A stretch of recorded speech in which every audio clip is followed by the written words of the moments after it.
अस्सलामुअलैकुम and good morning दोस्तों, कैसे हैं आप? आई डू होप आप सब अच्छे होंगे जी। अच्छा जी, ये स्काई न्यूज़ ने भी जो दी है, उन्होंने कहा जी कि बीटिंग 20 ईयर्स रिकॉर्ड जो है, 20 साल का रिकॉर्ड जो है ये मौजूदा गवर्नमेंट ने तोड़ दिया है, क्योंकि 1 लाख मोर दैन 100,000 पीपल जो है क्लेम्ड असाइलम इन 2024। इसकी मैंने 2-3 दिन पहले भी अपडेट दी थी, लेकिन इस मैटर को जो है अब ज़्यादा सीरियस जो है वो ले लिया गया और उसकी कुछ रीजंस और भी आ रही हैं। जैसे जो वर्ल्ड की दुनिया का क्लाइमेट जो है, सियासी पॉलिटिकल जो है, रिजीम जब चेंज होता है तो उससे बहुत सी चीज़ों में तब्दीलियां आती हैं। रिजीम चेंज ये है कि ट्रंप साहब की गवर्नमेंट आ गई और यूक्रेन जो था पिछले 2-3 साल से आपको पता ही है जिस तरीके से ना वॉर बंद हो रही थी, रशिया और यूक्रेन का जो इश्यूज चल रहे थे वो जो था बिलियंस पाउंड्स डॉलर जो थे, इसी चक्कर में जो थे वो डोनेशंस वगैरह भी मिलती रही। और ज़ेलेंस्की जो हैं यूक्रेन के, वो उनकी काफ़ी क्लास की गई है ट्रंप साहब की तरफ से। जो वो गाड़ी वाले वो मुझे कह देते हैं जी गाड़ी आगे कर लो पीछे कर लो, तो वो मैं इस वजह से जो है वीडियो साथ साथ जो है बंद करनी पड़ती है। अच्छा, तो वो उन्होंने एक तो कहा जी कि साडा हिसाब दो, ट्रंप साहब ने कहा ज़ेलेंस्की को कि, और कल प्रेस कॉन्फ्रेंस भी उन्होंने छोड़ दी और वो वहाँ से उनको निकलना भी पड़ा। और ट्रंप साहब ने दोनों की काफ़ी गर्मा गर्म बहस हुई।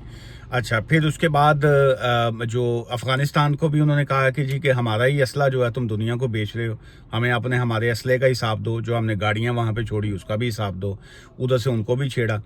फिर इधर से यूके के हवाले से अगर देखें तो यूके का भी उन्होंने जो है माहौल के स्टामर साहब के साथ बड़ी अच्छी मीटिंग्स भी रही हैं।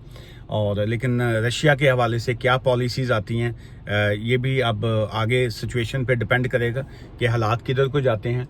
और मोस्ट पार्ट एक अगर हम अमेरिका की इमिग्रेशन के हवाले से बात करें तो उसमें उन्होंने कहा है कि गोल्डन वीज़ा का नाम उसको दिया गया है कि जी कि आप गोल्डन वीज़ा जो है वो हम इंट्रोड्यूस करवाएंगे। इसका मतलब ये होता है कि जब इस तरह की इकोनॉमिकल इमिग्रेशन का रिजीम चेंज होता है तो इसका मतलब है कि उसका इम्पैक्ट जो है वो दूसरे कंट्रीज पर भी पड़ता है। अगर हम इसी पॉइंट को देखें तो यूके जो है अब जितने जो असाइलम केसेस हैं या इसके अलावा जो बाकी और चीज़ें आती हैं उसके हवाले से बहुत सी चेंजेस मैं समझता हूँ आएंगी।